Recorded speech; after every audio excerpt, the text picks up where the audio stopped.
Scam artists, the bastards are everywhere, and they don't have to do door-to-door stuff anymore. Now it's all bogus emails or ringing us up pretending to be someone that they're not. A few months ago I had a guy call me one evening saying he was from my bank, reporting some suspicious activity on my account, but I was at home, so I just opened the laptop, logged into my bank account and said, "No, there isn't, mate, there's nothing going on." And he then insisted that I couldn't see the suspicious activity because he'd stopped it, and we got into a bit of toing and froing. And this went on until I got bored and pointed out if my bank were calling me up about suspicious activity, they wouldn't be doing it on a fucking mobile phone, whereupon he hung up. But this morning I was finishing my first break at work and I got a call from London. Well, it wasn't from London, scammers are getting clever. So I answered the phone. The guy speaking to me, he had an accent, which I won't try and do because some people may find that a bit racist. But he spoke to me and said, "Hello, can I speak to Mr. Daniel, please?" I thought, oh, great fucking start. You don't even understand how Western names work. This is going to be fun. So I said, "Yes, speaking." He said, "Hello, Mr. Daniel. I'm calling about the car accident you were in. I've got you an extra £3,000 of compensation." I thought, this is probably bullshit because I haven't been in a car accident. The last road accident I was in was 20 years ago on a motorcycle. I doubt he's fucking calling about that. He said, "Is this a good time to talk?" And I said, "No, I'm now finishing my break," which is truthful. But then said, "You could call me back in a couple of hours if you like." And he said, "Yes, Mr. Daniel, make sure you have your bank details, for fuck's sake." So I'm now in a unique position because I know a scam artist is going to call me. Now I can't do anything other than maybe waste his time and fuck with his head. But in 2 hours later, when he phoned me back and said, "Hello, Mr. Daniel, are you ready to receive your £4,000 compensation?" I thought, this guy's fucking good. In 2 hours he's got me an extra grand for an accident that I haven't had. I don't know how this is going to go. He's going to ask for a few details about the accident to make it seem legit, and then he'll try and clear out my bank account. So I play along and said, "Yeah, do you want some details of the accident?" He goes, "Oh, yes, Mr. Daniel, yes, Mr. Daniel." He's fucking happy because I'm doing his job for him. I'm going to con myself.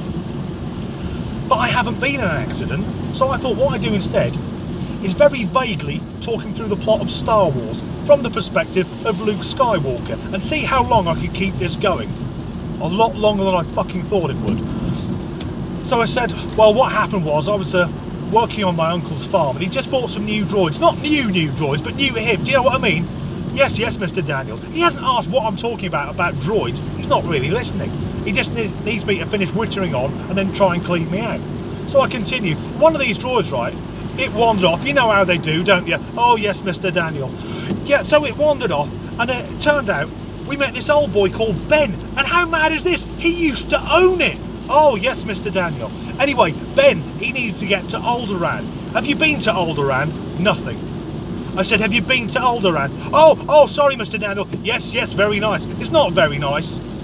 Peter Cushing blew it up in 1977. But I continue, "Well, look, we found transport and, well, it didn't look like much, but it could make 0.5 past light speed." And I heard him go, "Oh, okay." First time something in his voice saying he knows something isn't quite right. I continue, right, the guy who was transporting us, his mate was this massive hairy guy, couldn't understand a word of what he was saying. And get this, right, the guy transporting us, he looked exactly like Indiana Jones. Oh, okay, Mr. Daniel.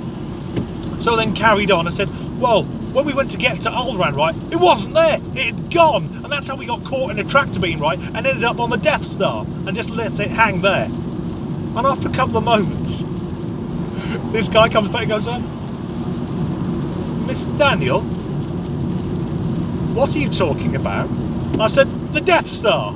And he comes back again, like in the Star Wars? I said, "Yeah." He goes, "I don't understand." So I said, "Well, I haven't been in a road accident, so I thought we could talk about Star Wars instead." He said, "Why?" So I replied, "Well, as long as you're talking to me, you're not conning some other poor bastard, are you?" And there was silence for a couple of seconds and he went, "Oh, fuck off," and hung up on me. So I got my phone, thought, right, I'm going to dial this bastard back.